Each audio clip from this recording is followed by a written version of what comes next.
गांव में हो रही मौतों से पूरा गांव डरा हुआ था, लेकिन इसके पीछे का कारण क्या था, इस बात का पता आज तक कोई नहीं लगा पाया था।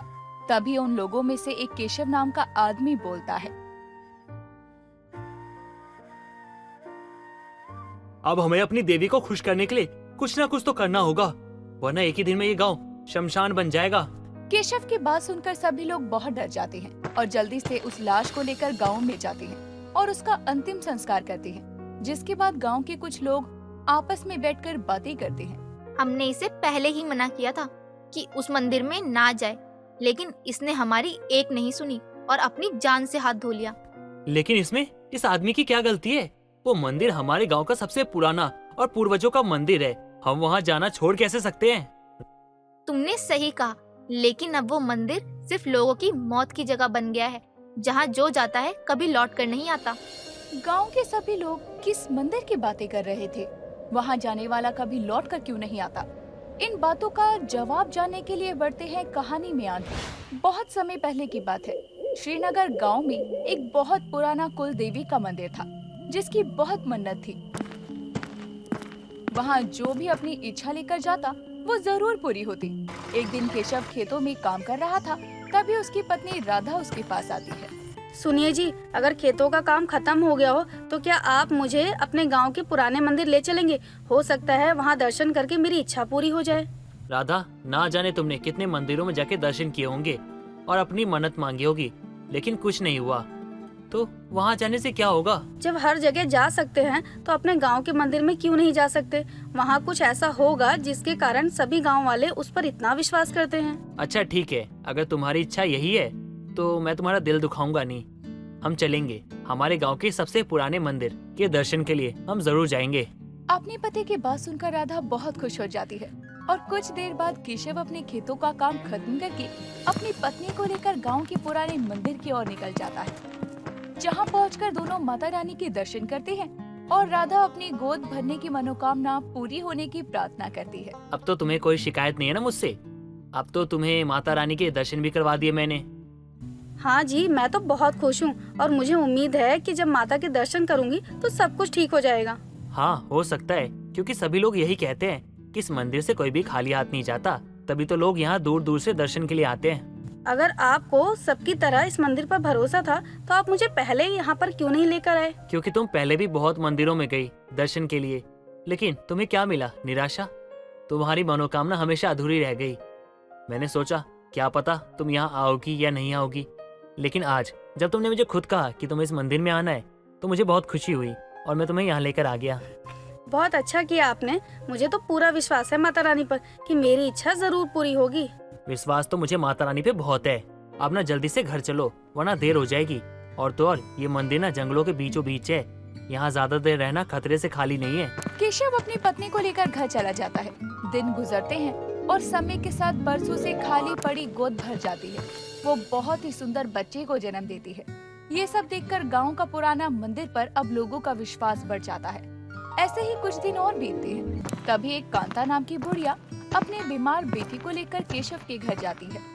बेटा, मेरा बेटा बहुत बीमार है, इसे तुम किसी अच्छे डॉक्टर को दिखा दो। गांव का कोई भी आदमी मेरी मदद नहीं कर रहा, लेकिन तुम तो कर दो। लेकिन क्यों कांता मौसी, ऐसा क्या हो गया जो गांव में से कोई भी आपकी मदद नहीं कर रहा? रुकिए, मैं कुछ लोगों को लेकर आता हूँ, उसके बाद आपके बेटे को अस्पताल ले जाएंगे। नहीं बेटा, मैं सबसे चोरी चुपके तुम्हारे पास आई हूँ। गांव का कोई भी आदमी मेरी मदद नहीं करेगा, क्योंकि मुझ पर चोरी का इल्जाम लगाकर गांव से बाहर निकाल दिया गया है। ये सब कब हुआ? अगर ऐसा है ना मौसी, तो मुझे माफ कर दीजिए। मैं आपकी मदद नहीं कर सकता, क्योंकि अगर मैंने आपकी मदद की तो गांव वाले मुझे गांव से निकाल देंगे।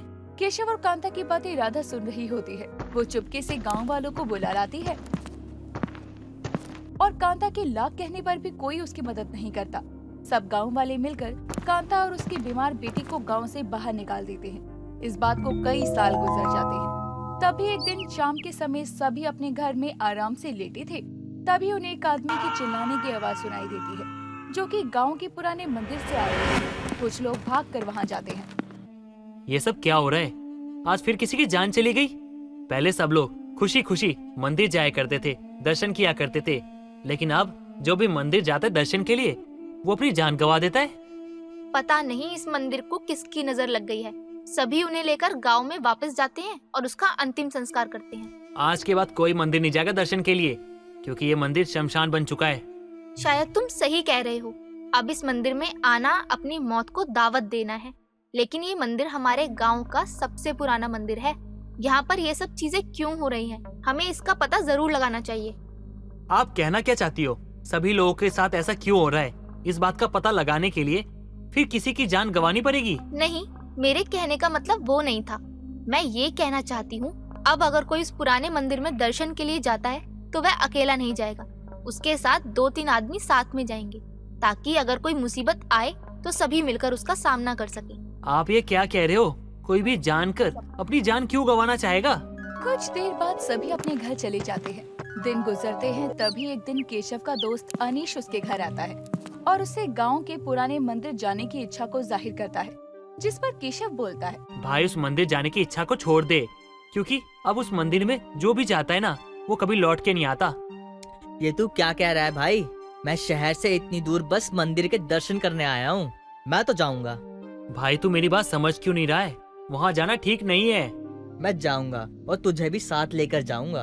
हे भगवान, कहाँ फंसा दिया आपने मुझे। केशव के बहुत समझाने के बाद भी अनीश उसकी बात नहीं सुनता और केशव को जबरदस्ती अपने साथ लेकर जाता है। दोनों आपस में बातें करते हुए मंदिर पहुंचते हैं। लो भाई, पहुंच गए हम मंदिर में और कुछ भी नहीं हुआ। तुम तो कह रहे थे यहाँ आएंगे तो हमारी जान चली जाएगी। भाई सोच तो मैं भी वही रहा हूँ कि ऐसा कैसे हो सकता है। आज तक यहाँ जो भी आया है वो मारा गया है। भाई हो सकता है वो किसी जंगली जानवर को देखकर डर जाते होंगे और उनकी जान चली जाती होगी। वैसे भी ये मंदिर जंगल के बीचों बीच स्थित है। हो सकता है। तू एक काम कर, ये सब छोड़ और पूजा कर ले, ताकि हम लोग यहाँ से निकल सके। मुझे डर भी लग रहा है यहाँ पर। तू तो हमेशा से ही डरपोक है। आजा तू भी मेरे साथ पूजा कर ले। अनीश और केशव आंखें बंद किए पूजा कर रहे थे। तभी वहाँ एक बुढ़िया हाथों में एक बड़ा सा चाकू लेकर आती है और अनीश पर वार करती है। अनीश के चिल्लाने पर केशव की आंख खुल जाती है और दूसरे वार से पहले ही वो उसका हाथ पकड़ता है। बुढ़िया को देखते ही वो हैरान हो जाता है, क्योंकि वो कोई और नहीं, वही गांव की औरत कांता थी। मौसी, तुम यहाँ क्या कर रही हो और आपके हाथ में ये चाकू क्यों है? ताकि यहाँ आने वाले सभी लोगों को मैं मार सकूं। हम लोगों ने तुम्हारा क्या बिगाड़ा है मौसी? हमारी जान के पीछे क्यों पड़ी हो? तुम लोगों की वजह से मेरे बेटे की जान चली गई। अगर तुम लोगों ने उस दिन उसे अस्पताल पहुंचा दिया होता तो आज चिंता होता, लेकिन मैं उसकी मौत का बदला तुम सब से लेकर रहूंगी। तुम में से किसी को भी इस मंदिर के दर्शन मैं नहीं करने दूंगी। कांता जैसे ही केशव पर वार करने को होती है, अनीश उसे पीछे से पकड़ लेता है और उनसे उसके हाथ का चाकू भी छुड़वा लेता है और वो जाकर एक बड़े से पत्थर से टकराती है और उसकी मौत हो जाती है।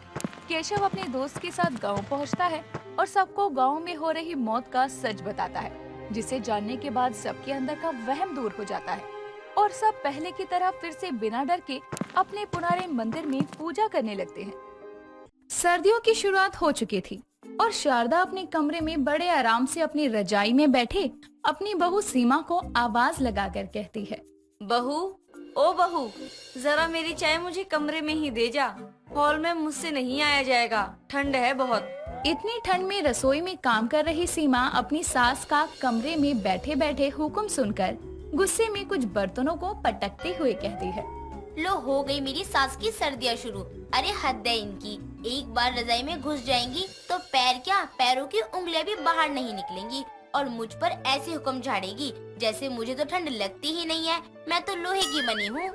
सीमा गुस्से में भुनभुनाते हुए ही सही, लेकिन चाय बनाकर अपनी सास शारदा को उसके कमरे में दे जाती है, जिसके बाद वो नाश्ता बनाकर अपने पति मयंक को खिलाकर उसे ऑफिस भेजकर अपनी सास को नाश्ते के लिए आने को कहती है।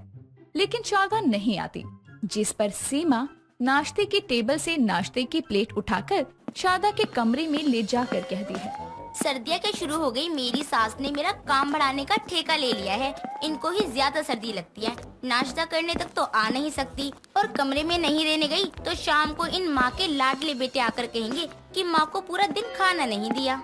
इतना बोलते हुए सीमा अपनी सास के कमरे में जाती है जहाँ वो देखती है कि शारदा रजाई में आराम से बैठी है। ये देखकर वो नाश्ते की प्लेट अपनी सास को देते हुए कहती है, लो माँ जी, नाश्ता कर लो। आपको इतनी आवाज दी, बाहर तो आया नहीं गया आपसे, खा लो। बहू, तू तो जानती है ना कि मुझे ठंड बहुत लगती है, इसीलिए तेरी सास की सर्दियाँ तुझे थोड़ी भारी पड़ेंगी, झेल लियो जरा।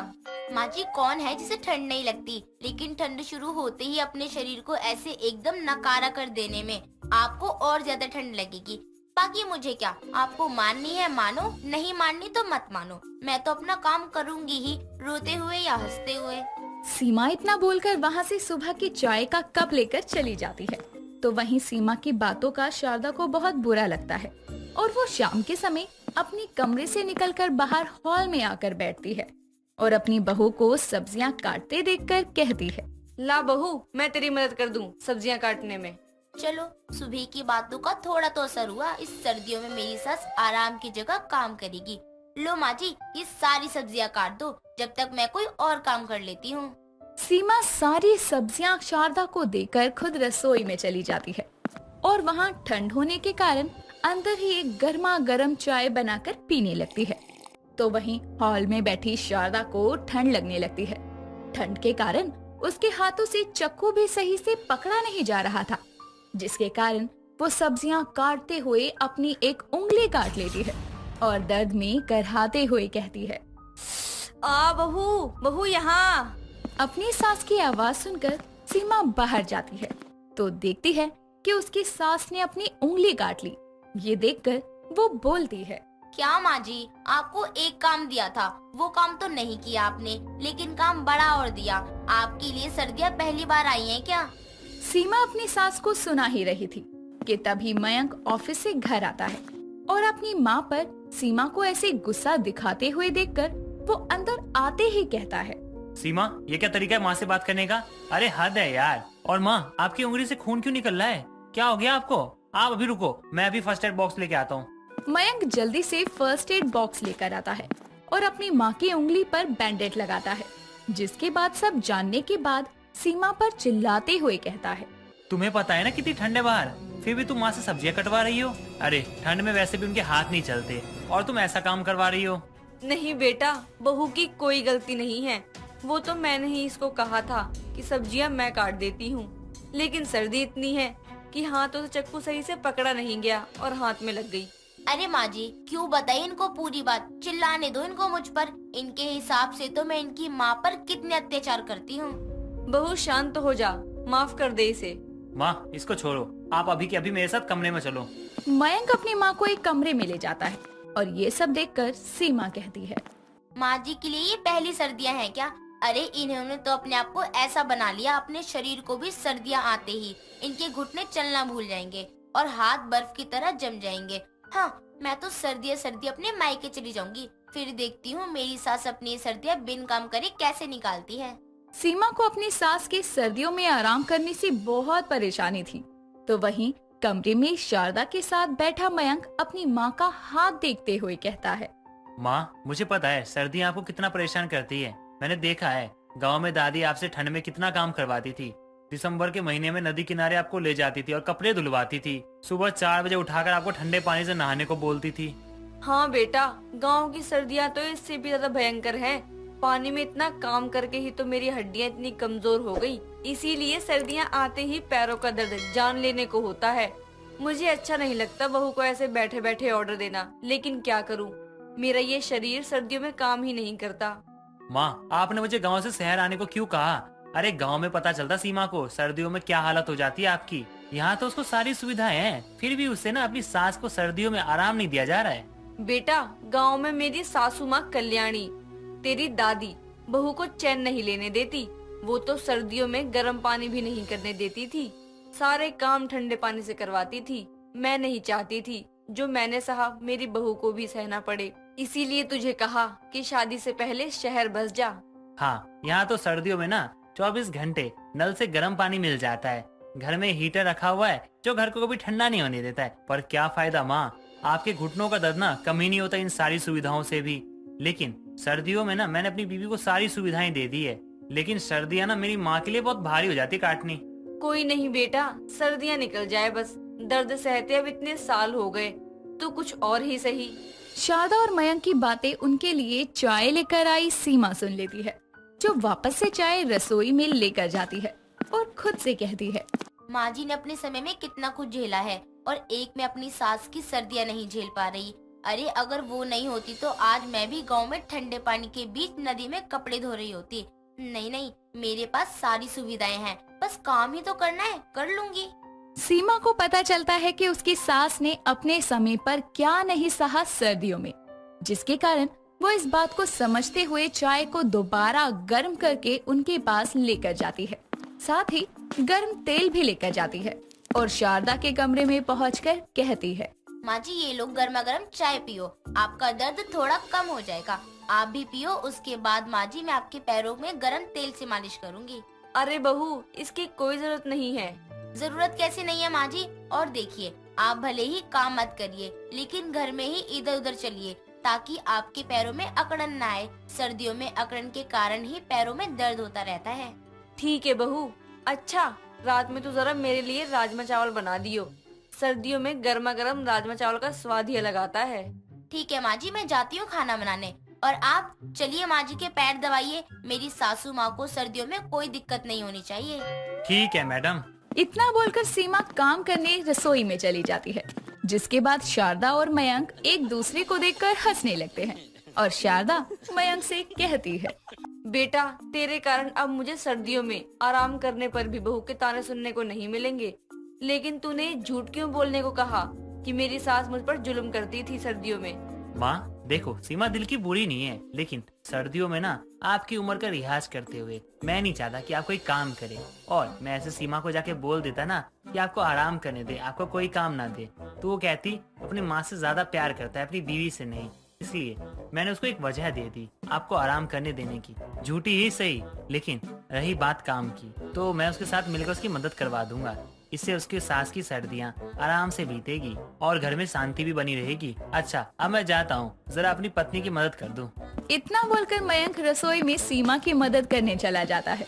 ऐसे ही भले ही झूठ बोलता है, लेकिन इससे उसकी माँ को सर्दियों में आराम मिलता है और उसकी पत्नी को अपने पति के काम में साथ, जिससे बिना लड़ाई झगड़े के ये सास की सर्दियाँ भी अच्छे से निकलती है और बहू की भी। नेहा एक रात अपने घर आ रही थी, तभी उसके घर के पास वाले चौराहे पर आते ही कुछ लोग इकट्ठे होकर बातें कर रहे थे। ये सब देखकर उसको अजीब लगता है, लेकिन वो उन सब लोगों को नजरअंदाज करके सीधे घर में आती है और अपनी माँ नंदनी को आवाज देकर बोलती है, माँ मैं आ गई, पानी दे दो जरा। ले पी ले पानी। क्या हुआ, आज ऑफिस में ज्यादा काम था क्या? हाँ माँ। अच्छा, ये आपने गली के चौराहे पर इतने लोग क्यों जमा है? कुछ हुआ है क्या? क्या बताऊँ बेटा, इस चौराहे से तो सब परेशान है। आए दिन चौराहे पर कोई ना कोई टोटका करके चला जाता है। बताओ, ऐसे अपनी मुसीबतें किसी और पर डालने के लिए लोग टोटके करने में लगे रहते हैं। अच्छा, इसलिए आप मुझे चौराहे से आने के बजाय पीछे के दरवाजे से आने को कहती हो? हाँ, क्योंकि रात के समय चौराहा भूत भूतनियों का अड्डा माना जाता है। टोटके पर पैर लगने वाले के पीछे वो हाथ धोकर पड़ जाती हैं। माँ भी ना, पता नहीं इतनी अंधविश्वासी क्यों है। अच्छा माँ, ये सब छोड़ो, मुझे खाना लगाओ, मैं फ्रेश होकर आती हूँ। नेहा फ्रेश होने अपने कमरे में चली जाती है और बाथरूम से फ्रेश होने के बाद वो अपने फोन से अपने बॉयफ्रेंड मनीष को कॉल करती है और बोलती है, हाँ जी, जाने मन पहुँच गए घर? हाँ जी, पहुँच गया। बताओ क्या बात है? बताना क्या, मैंने कहा था ना आपसे कि आज मम्मी जी से हमारे बारे में बात कर लेना याद से, वरना मैं अपनी मम्मी को बोल दूंगी कि मेरे लिए रिश्ता ढूंढना शुरू कर दें। ओहो, मैडम जी की धमकी। कोई नहीं, शादी तो आपकी मुझसे ही होगी। बाकी बस मैं भी खाने के समय होने पर ना अपनी माँ और छोटी बहन सोहा को बताने ही वाला था आपके बारे में। ठीक है, फिर मुझे बताना क्या बोला है उन्होंने। अभी मैं रखती हूँ, खाना खाने जा रही हूँ, बाय। नेहा इतना बोलकर नीचे अपनी माँ के साथ जाकर खाना खाती है और आराम से अपने कमरे में सोने के लिए आ जाती है। सुबह उठने पर उसको याद आता है कि मनीष से कल रात के बारे में पूछना है, जिसके लिए वो जल्दी से तैयार होकर नीचे जाती है तो देखती है मनीष अपनी माँ साधना और बहन सोहा के साथ पहले ही उसके घर आया हुआ है। ये देखकर नेहा बोलती है, मनीष, आप सुबह सुबह ही यहाँ, बताया भी नहीं। नमस्ते मम्मी जी। हेलो सोहा। हेलो भाभी। वो तो भाई ने कल रात को जैसे ही माँ को आपके बारे में बताया, माँ की खुशी का ठिकाना ही नहीं रहा। उनको तो अब अपनी होने वाली बहू को जल्दी से जल्दी देखना था, इसलिए उन्होंने कहा सुबह होते ही बहू के घर ले चल। मुझे तो इस लड़की ने कुछ बताया ही नहीं था, बस मनीष बेटा के बारे में बताया था। वैसे अच्छा किया, अब बच्चे बड़े हो रहे हैं तो शादी में देरी कैसी। हाँ बहन जी, बाकी अभी हमारे पंडित जी यहाँ आते ही होंगे। अरे नेहा बेटा, आओ ना मेरे पास बैठो। नेहा अपनी होने वाली सास के पास बैठ जाती है, जिसके बाद दोनों परिवार बैठकर आपस में आगे की प्लानिंग करते हैं। तभी साधना के खानदानी पंडित जी नंदिनी के घर आते हैं। उनके आते ही सब उनका स्वागत करते हैं, जिसके बाद साधना बोलती है, पंडित जी, मेरे बेटे और होने वाली बहू की कुंडली देखकर बताइए कैसा रहेगा इनका आने वाला वैवाहिक जीवन। और हाँ, शुभ मुहूर्त भी निकाल दीजिएगा। जी जरूर, दोनों बच्चों की कुंडली दीजिए। पंडित जी कुंडली देखने के बाद थोड़े से परेशान होकर सबसे बोलते हैं, दोनों के गुण तो 36 में से 35 मिल रहे हैं, लेकिन इनकी शादी का एक ही मुहूर्त है जो बहुत शुभ है, और अगले 5 साल तक उसके बाद कोई शुभ मुहूर्त नहीं है। तो इनकी शादी उस मुहूर्त के अंदर अंदर होनी बहुत जरूरी है, वरना शादी रोकनी पड़ेगी और 5 साल का इंतजार करना पड़ेगा। क्या? और वो कौन सा मुहूर्त है पंडित जी, बताइए। आज से 2 हफ्ते बाद 14 नवंबर को इनकी शादी का सही मुहूर्त है, वो भी रात के 9 बजे से 10:30 तक का।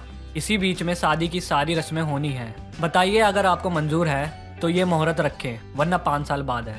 नहीं नहीं, मैं अपनी बहू के आने का इंतजार 5 साल तक नहीं कर सकती। इसी मुहूर्त में शादी होगी, सब कुछ समय से करेंगे तो मुहूर्त निकलेगा नहीं। हाँ माँ, सही कहा, लेकिन हमारे पास टाइम कम है, सारे काम जल्दी जल्दी करने पड़ेंगे। हाँ बेटा, तो नंदिनी जी, आपको कोई दिक्कत तो नहीं है ना इस मुहूर्त से? मानते हैं समय कम है, लेकिन शादी में तैयारियां पूरी ना हो तो चलेगा, लेकिन बच्चों के आगे की जिंदगी अच्छे से बीते, इसके लिए मुहूर्त पर शादी होनी जरूरी है। इसलिए आप ज्यादा चिंता मत करिएगा। जी जी बहन जी। दोनों परिवार शादी फिक्स कर देते हैं और अब अपने अपने घर जाकर शादी की तैयारियों में लग जाते हैं। परिवार की तैयारी से अलग मनीष और नेहा ने भी अपनी शादी के लिए कुछ सोचा था। हल्दी वाले दिन हल्दी लगने के बाद नेहा अपने कमरे में जाती है और मनीष को कॉल करके बोलती है, मनीष, हमने भी तो मन्नत मांगी थी कि हम अपनी शादी वाले दिन फेरों की रस्म शुरू होने से पहले अपने यहाँ के शिव मंदिर में जाकर दर्शन करेंगे, लेकिन लगता है इस मुहूर्त की वजह से ये नहीं हो पाएगा। नहीं नहीं नेहा, हम जल्दी ही मंदिर हो आएंगे। मैं उसी दिन बात करूंगा माँ से, तुम चिंता मत करो। हमने मन्नत मांगी थी, हमारे घर वाले हमारे प्यार के लिए मान जाए तो हम वहाँ जाएंगे। शादी का दिन आता है। दोनों घरों में अब तक सारे काम समय और मुहूर्त अनुसार हो रहे थे। बारात भी समय से नेहा के घर पहुंच गई थी, लेकिन मंडप में पहुंचकर मनीष पंडित जी से बोलता है, पंडित जी, मैंने और नेहा ने ना मन्नत मांगी थी भोलेनाथ के आगे कि हम अपनी शादी की रस्में शुरू होने से पहले ना अपने एरिया का जो सबसे बड़ा वाला शिव मंदिर है ना, उधर जाकर माथा टेकेंगे। बेटा, तूने ये पहले क्यों नहीं बताया? अब मुहूर्त शुरू होने में थोड़ा सा समय है, कैसे आएंगे जाएंगे समय से? अब मन्नत मांगी है तो पूरी करनी पड़ेगी। ऐसा करिए, परिवार के खास सदस्य भी साथ चलिए। अगर मुहूर्त शुरू हुआ तो मंदिर में ही शादी कर लेंगे। हाँ ये सही है, मैं नेहा को लेकर आती हूँ और गाड़ियाँ तैयार करवाती हूँ। अब मनीष और नेहा अपने अपने परिवार और पंडित जी के साथ मंदिर के लिए निकलते हैं और वहां पहुंचकर जल्दी से दर्शन कर लेते हैं और समय रहने पर जल्दी से मंदिर से निकल जाते हैं। लेकिन रास्ते में चौराहे के पास आकर अचानक ही इतना जाम मिलने पर सभी वहीं फंस जाते हैं और मुहूर्त की शुरुआत होते देख साधना गाड़ी में बैठे पंडित जी से बोलती है, पंडित जी, अब क्या करें? मुहूर्त की शुरुआत हो गई है, अब ना हम मंदिर में हैं, ना ही शादी की जगह पर, अब करें क्या? साधना जी, अब एक ही रास्ता है, इसी चौराहे पर इनकी शादी करवानी पड़ेगी, वरना 5 साल का इंतजार करें। नहीं नहीं, मैं 5 साल नहीं रुक सकती। हम भी नहीं कर सकते बहू। लेकिन पंडित जी, चौराहा तो टोटके के लिए इस्तेमाल होता है, बुरी शक्तियाँ वास करती हैं चौराहे पर, ऐसी जगह पर शादी जैसा शुभ काम कैसे कर सकते हैं? नंदिनी जी, ये मुहूर्त बहुत ही शुभ मुहूर्त है। कोई भी नकारात्मक शक्ति हो, उसमें इतनी ताकत नहीं होती कि किसी शुभ काम में बाधा डाल सके। इसलिए समय न गवाइए और अब इस चौराहे पर ही शादी की तैयारी करिए। जी पंडित जी, मैं अभी प्रबंध करता हूँ। मनीष जल्दी से कार से उतरता है और आसपास के घरों से एक तसला ले आता है, जिसको चौराहे के बीचों बीच रखकर पंडित जी उसमें अग्नि प्रज्वलित करते हैं और फिर दूल्हा दुल्हन को बीच चौराहे पर बैठाकर शादी की रस्में शुरू होती हैं। बीच चौराहे पर जाम के बीच मनीष और नेहा की शादी होती है। फेरे किए जाते हैं और मांग में सिंदूर भरा जाता है। उनकी इस शादी का नजारा सभी जाम में फंसे लोग अपनी अपनी गाड़ियों से निकलकर देखने लगते हैं और अपने बच्चों की शादी सही मुहूर्त में होते देख साधना नंदिनी से बोलती है, बहन जी, शादी भले ही चौराहे पर हो रही है, लेकिन मुझे यकीन है हमारे बच्चों की जिंदगी में इस चौराहे के नकारात्मक शक्तियाँ नहीं बल्कि शुभ मुहूर्त की सकारात्मक शक्तियाँ काम करेगी और वो भी हमेशा खुश रहेंगे। हाँ बहन जी, मुझे भी हमारे बच्चों की खुशी ही चाहिए। अब शादी चाहे कहीं भी हो, मंडप में हो या चौराहे पर, सभी मुहूर्त से हो रही है, ये जरूरी है। दोनों ही अपने बच्चों की शादी से खुश थी। साथ ही मुहूर्त में शादी की रस्में होने के बाद दोनों अपनों से बड़ों का आशीर्वाद लेते हैं, जिसके बाद सभी बैठकर शादी की जगह पहुंचते हैं और वहां बड़ी ही स्क्रीन पर इनकी चौराहे पर हुई शादी का वीडियो चलाकर सबको इस शादी का साक्षी बनाते हैं। दोस्तों, अगर आपको ये कहानी पसंद आई तो इसे लाइक करें, शेयर करें और कमेंट करके बताएं कि कहानी में आपको सबसे अच्छा क्या लगा।